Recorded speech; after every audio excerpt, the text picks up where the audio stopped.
Namaskar, this is Dadaranjitananda. Welcome to this webinar, to our course on the Bhagavad Gita and the Mahabharata according to Tantra. So, welcome today. Oh, just a moment. Need to change one thing here. Just a moment.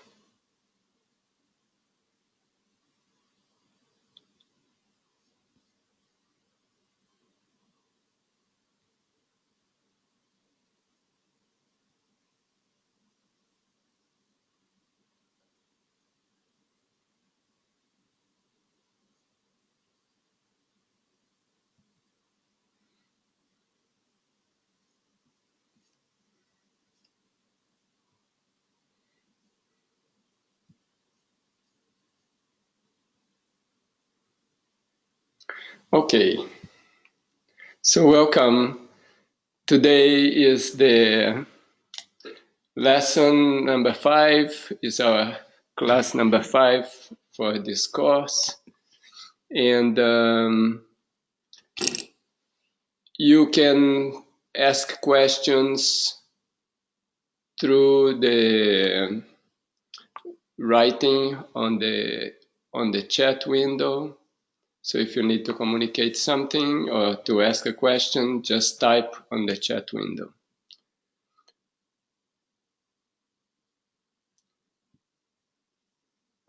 Okay, so in this lesson, we are going to talk about the 3 vital factors. And these are Pranipatena Pariprashnena Sevaya. Just a review of the course so far.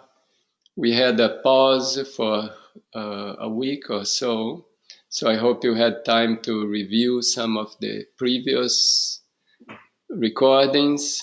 And the lesson 1, we talked about the Bhagavad Gita in general and the Mahabharata, but giving an interpretation from Tantra. So that the lesson 1 was kind of more general, Bhagavad Gita, Mahabharata in general. Lesson 2 and 3, I concentrated on the meaning of the word Krishna, and that was historical, philosophical, biological, and according to Raja Yoga. The lesson number 4, we also went into meaning of words, and in this case we studied the meaning of the words Bhagavan, Gita, and Bharata.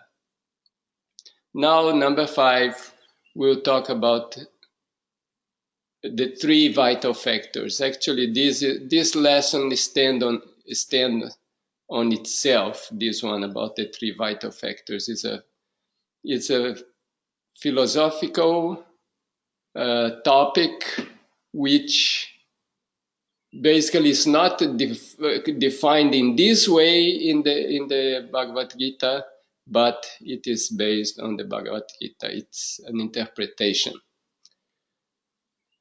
The Bhagavad Gita has 18 chapters.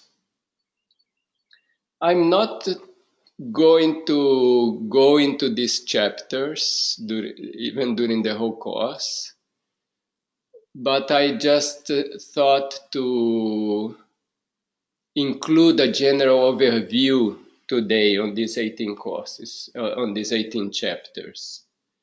So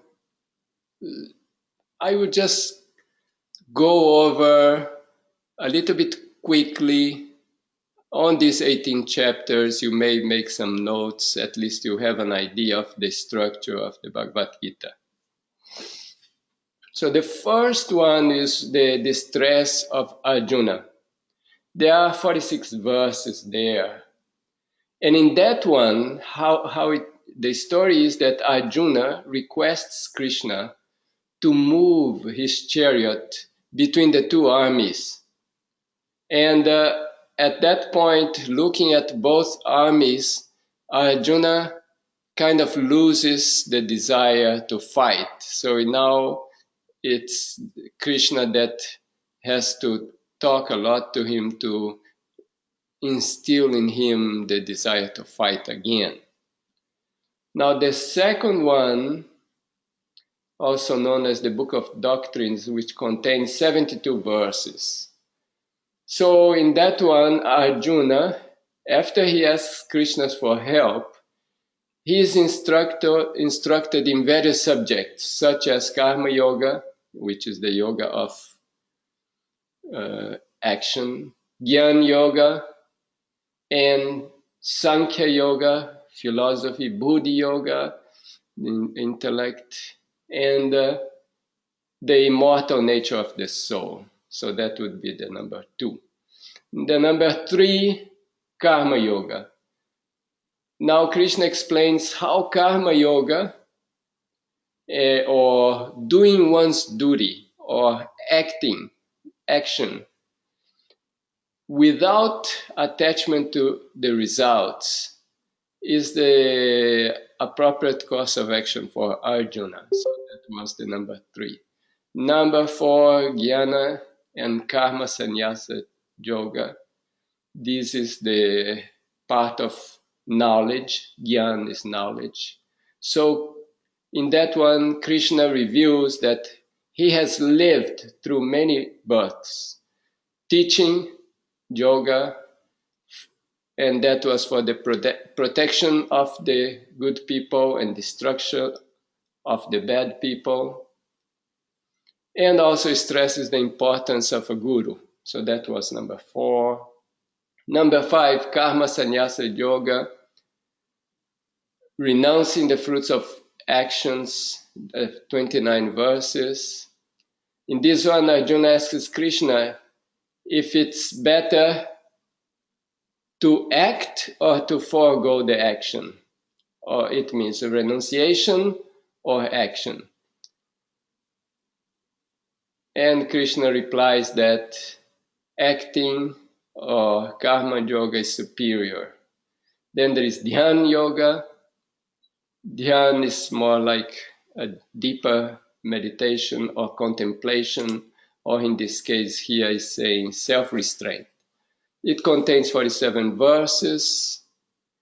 Krishna describes the Ashtanga Yoga, and he elucidates the difficulties of the mind and the techniques that one can use to master the mind. Then comes the Jnana and Vijnana Yoga. In this one, Krishna describes the absolute reality and Maya. That was number 7. In number 8, Akshara Brahma Yoga. This chapter, Krishna describes the importance of the last thought before death. So just means the moment of death, what the importance of that thought. And the difference between the material world and the spiritual world, and so on. Then there is the Raja, Vidya, Raja, Guha Yoga. And this is about special knowledge. Krishna in this one explains how his eternal energy pervades, creates, and maintains and destroys the entire universe. So that was the number 9. Okay, so anyway, this is half of it. This is like a general and quick overview. And we go to the other chapters. In here, number 10, Vibhuti Vistara Yoga, 42 verses. Now Krishna describes, he is described as the ultimate cause of all material and spiritual existence. So Krishna being that ultimate cause And in this one, Arjuna accepts Krishna as the Supreme Being. So that was number 10. Number 11, Vishrupa Darshan Yoga. In this one, Krishna displays his universal form to Arjuna upon his request. It's a very important one. Number 12, Bhakti Yoga, devotion. So in this one, Krishna talks about the path of devotion, and he explained different forms of spiritual disciplines. And number 13, Ksheta Kshetragya Vibhaga Yoga. And that's the difference between the transient, perishable physical body and the immutable eternal soul. That was number 13. Number 14, the Gunatraya Vibhaga Yoga. In this one, Krishna explained the three gunas of the material world, of the material nature. And number 15, Purushottam Yoga. Krishna, in this one, identifies the characteristics of the Supreme, of God, and omnipresence, omnipotence, omniscience. And he also describes a symbolic tree, the divine tree has the roots up and the branches down. So the roots are in the Supreme and the branches are down. And then the number 16, Daivashura Sampad Vibhaga Yoga. Now, in this one, Krishna identifies the human traits, divine and let's say demonic nature.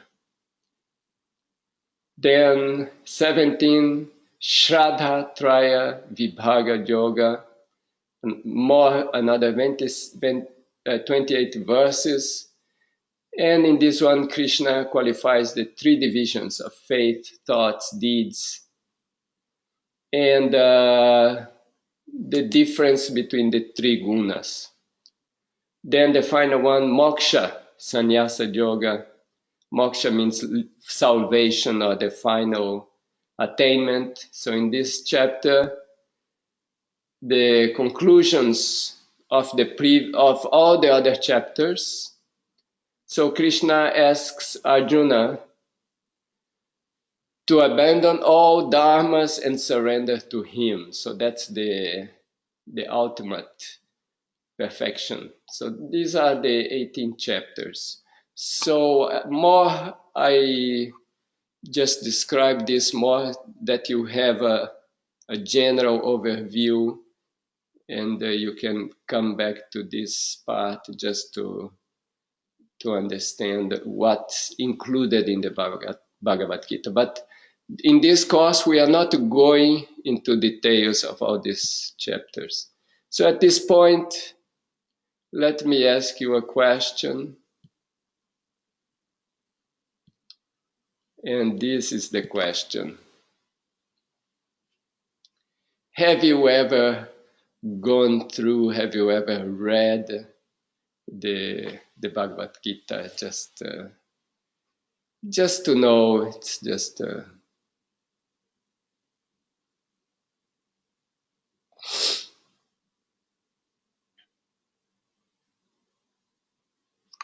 Okay, I'm waiting a little bit until everybody... Okay, most of the people have answered. So let's close it and share the results. Okay, so most of you have glanced through it, but have not really read it. Now, the thing about the Bhagavad Gita is that most of the time you will find translations, and those translations are done more like an interpretation by the author, so that particular translation. But still, if you find time during this course, try to get a copy You can also get online, you can also find online, and kind of glance through it again, kind of read it again. It will help a little bit with the course, but it's not fundamentally necessary, because during this course we'll be seeing some aspects of it that will give you a general idea of the philosophy contained in it. Okay. All right, so that was this much for the question. Today, the topic is the three vital factors, also the three factors for spiritual success, which is a shloka with three parts: pranipatena, pariprashnena, sevaya. Let's see what it means. It is about success. It's about how to be successful in life. It is about what is success, and it's about what is real success. And I came across this quote from Thomas Jefferson, which I found very interesting. It goes like that: "Do you want to know who you are? Don't ask, act. Action will delineate and define you." So it is what we do in our life that will make us successful or not, or that will build ourselves, our character, our spirituality, and our whole being. We can first look at success in the physical sphere. So in the physical sphere, the physical world, it is what I have done that defines the success. With my body, which has the sensory organs and the motor organs, I have done lots of actions, and I have obtained various objects. Now, these actions that I do give me a sensation of success. Plus, the society also recognizes what I got, or what I have, or what I have done as a proof of success. So that shows success in the physical sphere. But our existence as a human being is not only in the physical sphere, it's also in the mental sphere. So what is success in the mental sphere? Is that I feel successful for what I have or for what I have done. So if I feel successful, then I can say I'm successful in the mental sphere.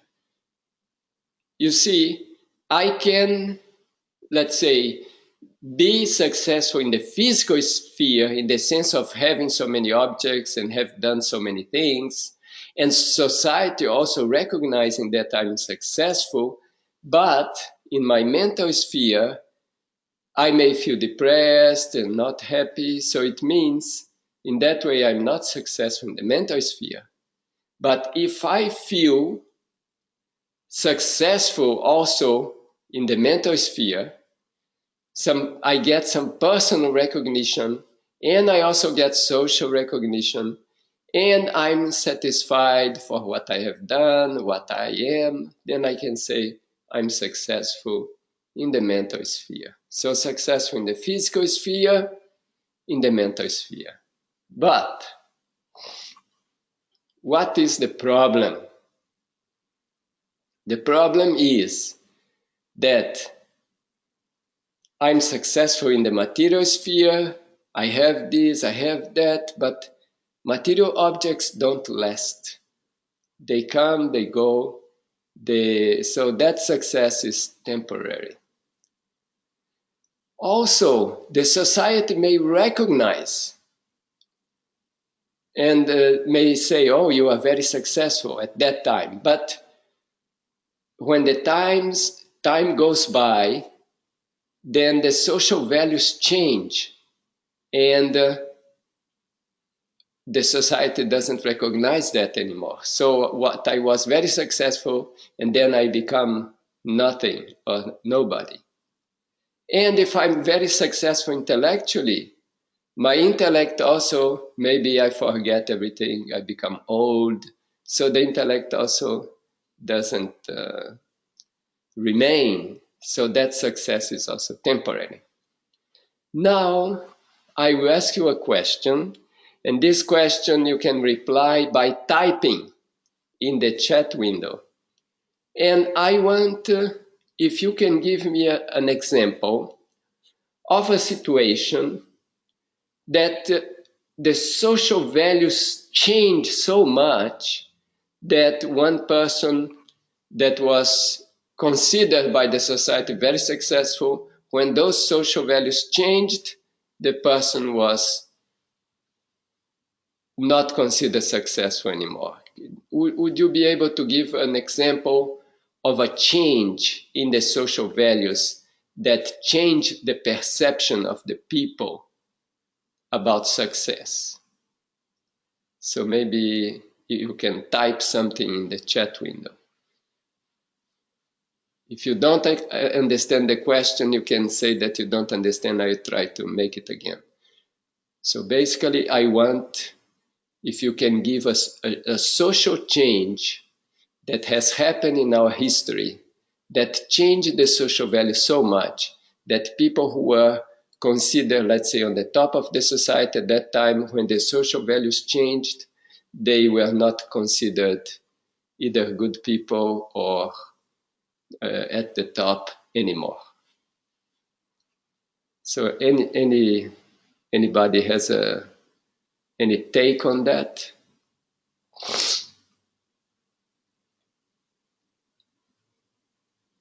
Okay, somebody's giving a very present situation, is talking about the President Trump election. Yes, it can be. Somebody is saying cannot think of an example at the moment. Okay. Okay, let me give an example. For example, just imagine when, oh, okay, we have some more here. Not so many years ago, yoga was considered a quaint pastime. Now it's much more in the public view. Okay, that's also. But okay, I'll give you one example. In the Eastern Europe, when Eastern Europe was a communist regime, all communists were on the top.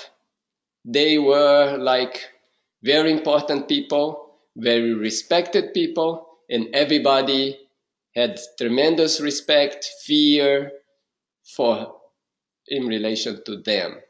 Now, in a very short time, communism fell and the regime changed. Now, those people who were on the top, they were the communists, they suddenly saw themselves on the bottom. Or if they were like, suppose they were presenting themselves as heroes to the society, just with that change, they became like enemies, or they were somewhere in prison, killed.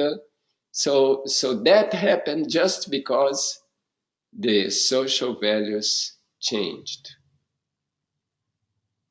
Okay, so that could be one example. And in history, we find many examples like that. And even now, the example given here about the yoga, yes, maybe doing meditation. Maybe society before thought, oh, this person doing meditation is wasting his time or her time. Maybe in the future it will be, oh, that person is really utilizing his maximum potential, her maximum potential by doing meditation. So see how things change. All right. So let me move ahead here. Let's talk about real success. This real success may or may not be recognized by the society. So you see, for example, this story. 2,500 years ago, a prince having all the wealth and material pleasure left his palace searching for real success because he felt that the material success, having all the wealth, having health, having his bright intellect, all that was not enough. And he saw that people get old, people die, people get sick, and that doesn't last forever. So he wanted something that really lasts. And that is permanent success, that is real success.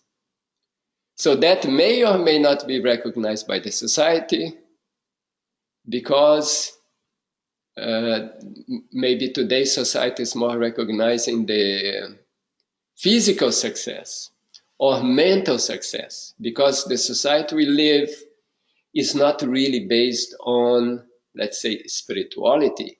So spiritual success is the real success. Now, the question comes, what is spirituality? It may be something very abstract. We don't have a clear definition.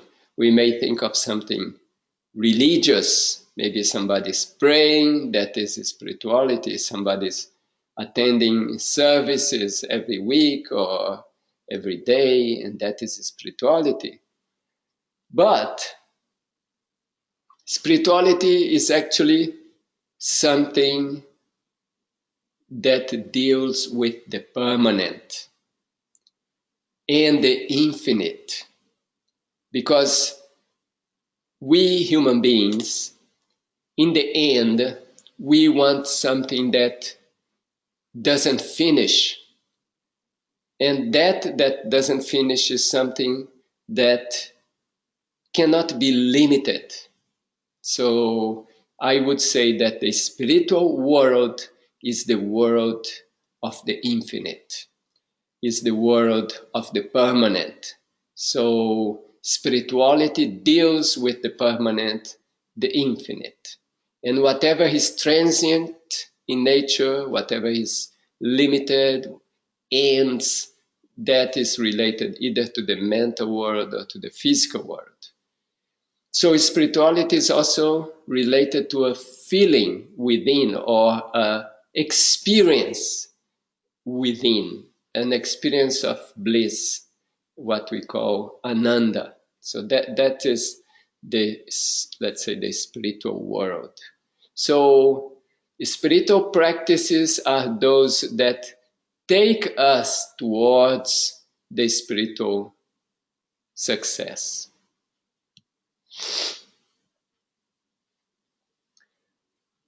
Now, as long as I am, let's say, tuned to my individual limited I, as long as I'm in that state of mind, I'm not in the spiritual world, because the individual I is limited. Now there is the cosmic I. Cosmic I is infinite. So spirituality is that transformation of the individual limited I into the infinite cosmic I. So it's like the I am into the you are, you being the cosmic consciousness or cosmic entity. And let's say that the individual I is like a little drop of water, this cosmic I is like a big ocean. So the merger of this drop into the ocean, that is the spiritual success, because the drop becomes infinite. Okay, so now we come back to our three factors. So the three factors are for what? They are to take us to spiritual success, to the unlimited, to the infinite. So the first factor is pranipatena, surrender to the cosmic entity. So what is that? If I am just thinking about I, the individual, limited, I cannot experience the infinite I, the cosmic I. So I have somehow to let that drop merge into that ocean. And that is the surrender. The surrender is I surrender the little I into the big one. Now, it's a bit abstract, and but it can go in steps. For example, in the Gita, Arjuna tells to Krishna. This is in the chapter 3, and that's the second verse. It's related to Karma Yoga. And this is a translation, okay? Arjuna is saying, my intelligence is bewildered by your equivocal instructions. Therefore, please tell me more decisively what is most beneficial for me. So as you see, in this case, Arjuna is basically surrendering to Krishna, saying that his intelligence cannot comprehend. So please, you tell me what to do. So that is kind of Arjuna surrendering to Krishna. He understands that his mind cannot guide him to where he wants to go. So as the mind cannot guide, so he's surrendering to Krishna. And if we remember the various meanings of Krishna, so in this case, Arjuna is surrendered to the cosmic being to guide him. So that is surrender. So this pranipata is to surrender. And surrender doesn't mean inaction. It doesn't mean that you will stop doing. It means in the case here, Arjuna is asking Krishna, tell me what I should do. So it means he wants to do it. So pranipata, surrender, is to understand that everything is done by the eternal entity alone. So even I can think that I'm doing, but in the end is the cosmic entity that is doing through me, that I'm just like an expression of the cosmic entity. And here there is a statement that those who think that they have intellect, wealth, and other things are fools, because everything actually belongs to the cosmic entity. We are just acting, but the results of our action also belong to the cosmic entity. So here is a translation of a well-known shloka or verse that describes the attitude of surrender. So the act of offering is Brahma. That which is offered is also Brahma. The one to whom the offering is made is Brahma. The person making the offering is Brahma. And one will merge in Brahma, become one with Brahma, after completing all the actions assigned to him or to her by Brahma. So that is, this understanding is surrender. So one can feel that the action is made by Brahma, I'm Brahma, the one who is object of the action, also Brahma, one receiving, also Brahma, everything is Brahma. And one will also be Brahma after finishing all the actions. So that is pranipata. As I mentioned, surrender does not mean to be passive, it means to be active, proactive, realizing the activity of the cosmic I. That is not me, but it's the cosmic one doing everything. So everything is done by the cosmic I, not by the small I. And there is another shloka from the Gita regarding surrender. And it goes like that. Doivihi asha gunamai mamamaya duratyaya mamevaje prapadyante mayametam tarantite. So Krishna is telling, this Maya of mine with the three gunas or the three principles is almost insurmountable. And only those who take refuge in me can overcome this Maya. So pranipata is very important. That was the first factor. The second factor, okay, pranipatena pariprashnena, pariprashna. Pariprashna means to ask questions. But it's not just ordinary question for curiosity. No, it is you want to ask so that you know what to do and how to do. And here there is the translation of the verse number 1 from chapter 5. It goes like that. O Krishna, from renunciation of activities, again you are praising activities. In the science of uniting the individual consciousness with the Supreme Consciousness. Please tell me definitely which one of the two is more beneficial. So now Arjuna is asking, what is more beneficial? That's a question.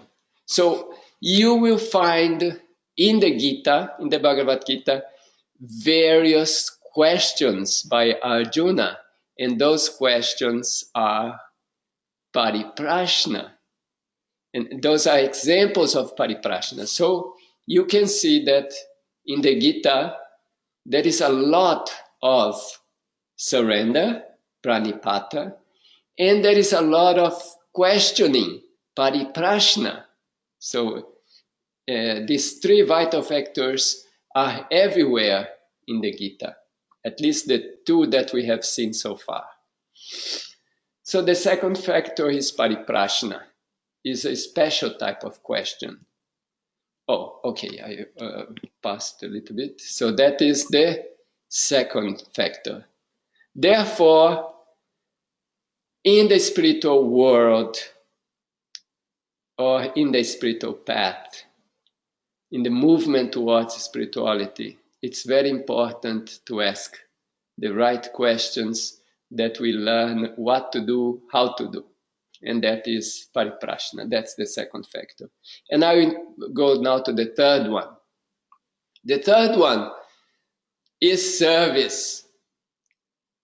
You will act,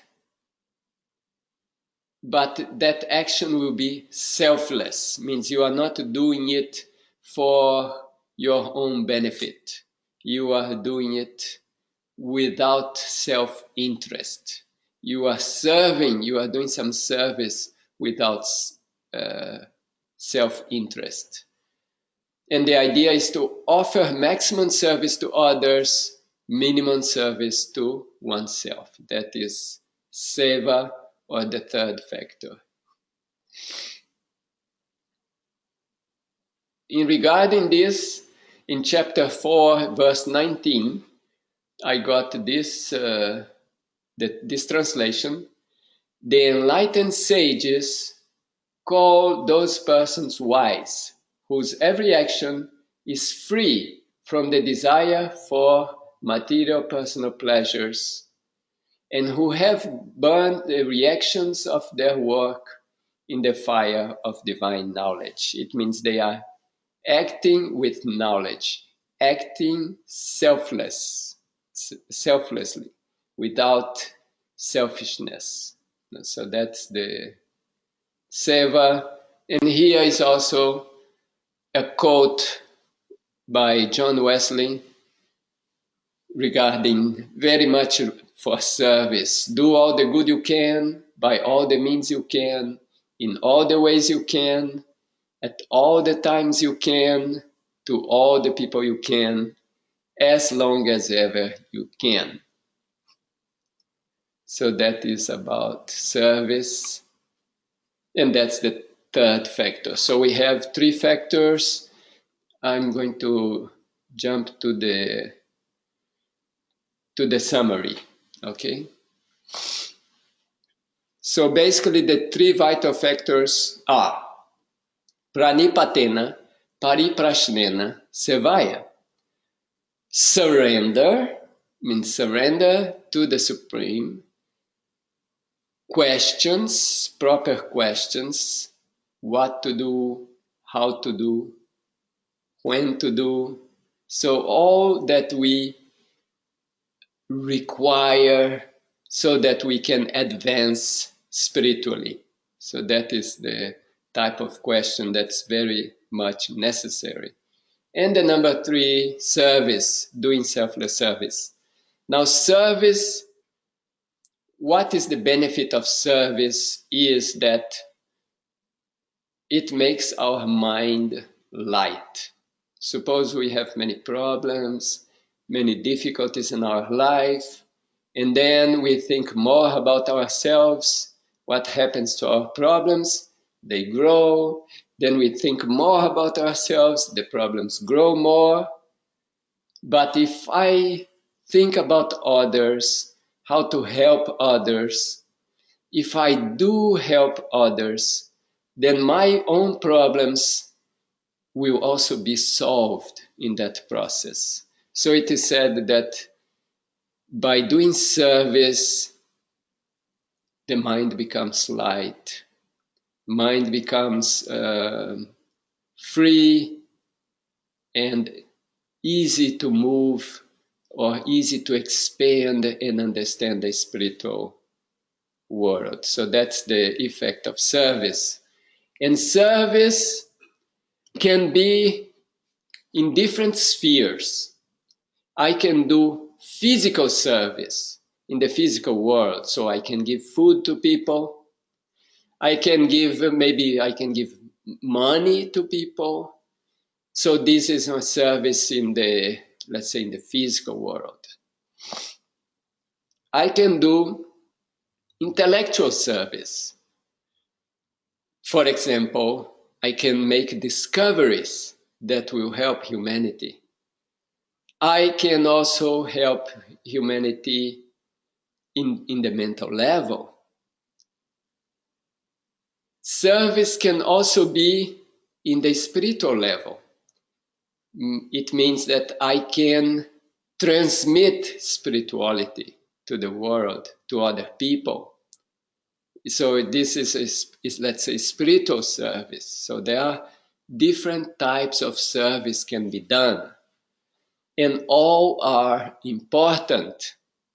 We may say that spiritual service, because it's taking people towards something permanent, may be more valuable, more rare, but all types of service are important. So these are the three vital factors. And that's the final summary for today. Do you have any questions?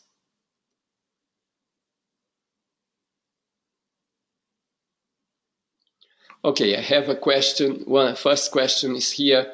What about if I don't have time to do service? Time in our society is one of very important, let's say, factors.